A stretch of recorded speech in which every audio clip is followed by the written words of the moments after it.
সুপ্রিয় এসএসসি শিক্ষার্থী বন্ধুরা, আবেদিন টিউটোরিয়াল হোমে আমি তোমাদেরকে স্বাগতম জানাচ্ছি।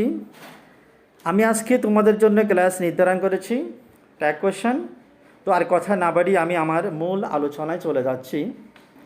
এখানে আমি তোমাদের জন্য 6টা এক্সাম্পল লিখেছি। আমি পর্যায়ক্রমে সবগুলো আলোচনা করব। প্রথম এক্সাম্পল আমি চলে যাচ্ছি। Boys play football in the field, বালকেরা মাঠে ফুটবল খেলে। ডিয়ার ভিউয়ার্স, একটি কথা আমি তোমাদেরকে বলি, ট্যাগ কোয়েশ্চেন করার জন্য আমাদেরকে সাবজেক্ট এবং ভার্ব অবশ্যই চিনতে হবে। তো প্রথম এক্সাম্পলে সাবজেক্ট হচ্ছে বয়েজ এবং ভার্ব হচ্ছে প্লে, প্লে হচ্ছে ভার্বের বেস ফর্ম। আমরা জানি যে এখানে সাবজেক্ট হচ্ছে বয়েজ এবং ভার্ব হচ্ছে প্লে, প্লে এটা ভার্বের প্রেজেন্ট ফর্ম। সাবজেক্টের পরে সাবজেক্ট হচ্ছে বয়েজ, বয়েজের পরে প্লে এটা প্রেজেন্ট ফর্ম।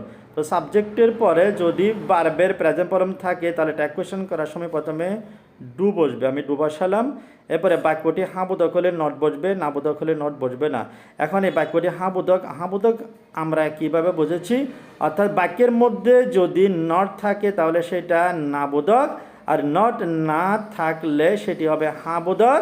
তাহলে boys play football in the field, এই বাক্যের মধ্যে কোনো নট না থাকার কারণে এটা হাঁ বোধক, আর হাঁ বোধক হলে আমরা নট বসাবো, নট বসালাম। এরপরে বসাবো সাবজেক্টের প্রনাউন। এখানে সাবজেক্ট হচ্ছে বয়েজ, বয়েজ মানে বালকেরা, বালকেরা অনেকজন বালককে বোঝাচ্ছে। সাবজেক্ট যদি বহুবচন বোঝায় তাহলে সে বহুবচন সাবজেক্টের প্রনাউন দিয়ে বসবে। তাহলে এখানে সাবজেক্ট হচ্ছে বয়েজ, বয়েজ এটা বহুবচনের কারণ আমরা এখানে কি বসালাম, দে বসালাম। এখন আমরা 2 নাম্বার এক্সাম্পলে চলে যাচ্ছি। The girl goes to school. এখানে সাবজেক্ট হচ্ছে দি গার্ল এবং ভার্ব হচ্ছে গোস। এখানে সাবজেক্টের পরে যুক্ত ভার্ব আছে, এখানে ভার্ব হচ্ছে গোস, এটা হচ্ছে ভার্ব, এটা হচ্ছে দি গার্ল হচ্ছে সাবজেক্ট। তো সাবজেক্টের পরে যুক্ত ভার্ব থাকলে ট্যাগ কোয়েশ্চেন করার সময় প্রথম আমরা কি বসাবো, ডাজ বসাবো, ডাজ বসালাম।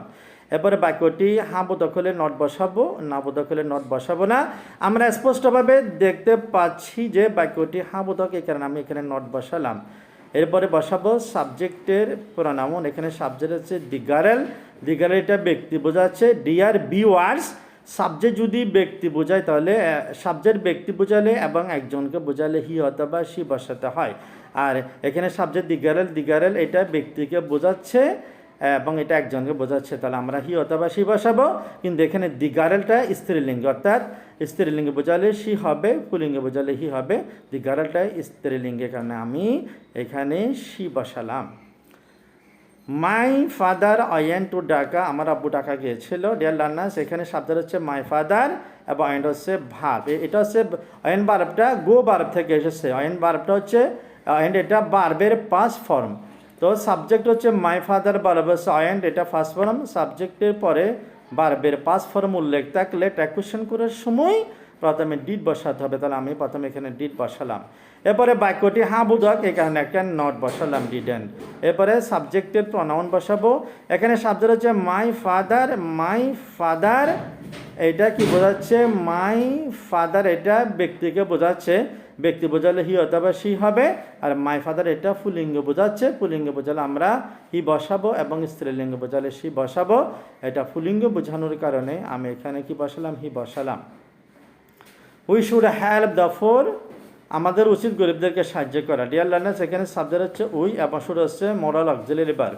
তো সাবজেক্টের পরে যদি কোনো অক্সিলারি ভার্ব দেওয়া থাকে, অর্থাৎ সাবজেক্টের পরে am, is, are, was, are, have, has, had, do, does, did, may, might, can, could, shall, should, will, would, ought to, must, need, dare থাকলে ট্যাগ কোয়েশ্চেন করার সময় যেটি থাকে সেটা বসে যাবে। তাহলে এখানে শব্দ হচ্ছে উই, উইয়ের পরে শুড, এটা মোরাল অক্সিলারি ভার্ব। এখানে আমি এখানে বসাই ফেললাম, শুডটা বসাই ফেললাম। এরপর এটা হাঁ বোধক বিধে এখানে একটা নট বসালাম। এরপরে সাবজেক্টের প্রনাউন, এখানে সাবজেক্ট হচ্ছে উই এবং উইয়ের প্রনাউন হচ্ছে উই। এরপরে আমরা বসাবো প্রশ্নবোধক চিহ্ন। এখন আমি 5 নম্বর এক্সাম্পলে চলে যাচ্ছি। 5 নম্বর এক্সাম্পল হচ্ছে I am ill. Dear viewers, আমাদের সবাইকে একটি কথা মাথায় রাখতে হবে, এম এর পরে যদি নট না থাকে তাহলে আর এন্ড আই বসবে। তাহলে এখানে এম দেখতে পাচ্ছি, এম এর পরে আমরা কোনো নট দেখতে পাচ্ছি না, তাহলে এখানে আমি এখানে কি বসাবো, এম এর পরে নট না থাকলে আর এন্ড আই বসবে। তাহলে এম এর পরে নট নাই বিদায়, এই যে এখানে নট দেখতে পাচ্ছেন, তাহলে এখানে আমরা আর অ্যান্ড আই বসাবো সবসময় আর অ্যান্ড এর পরে নট না থাকলে সবসময় আর অ্যান্ড আই বসাবো। এখন আমরা লাস্ট এক্সাম্পলে চলে যাচ্ছি। নেভার টেল এ লাই, কখনো মিথ্যা কথা বলবে না। ডিয়ার লার্নার্স, এই বাক্যটি হচ্ছে ইম্পারেটিভ সেন্টেন্স। এখানে আমি একটা ছোট্ট সূত্র দেব তোমাদেরকে। বাক্যের শুরুতে ভার্ব ওয়ান অথবা ভার্বের প্রেজেন্ট ফর্ম ডু নট থাকলে অথবা ডাজ নট থাকলে অথবা নেভার থাকলে তাহলে উলিও বসবে। অর্থাৎ বাক্যের শুরুতে, একেবারে শুরুতে যদি নেভার থাকে উলিও বসাবো। এখানে শুরুতে আমি এই যে নেভারটা শুরুতে আছে, এখানে আমরা কি বসাবো? উলিও বসাবো। তো dear learners, I have already finished my lecture.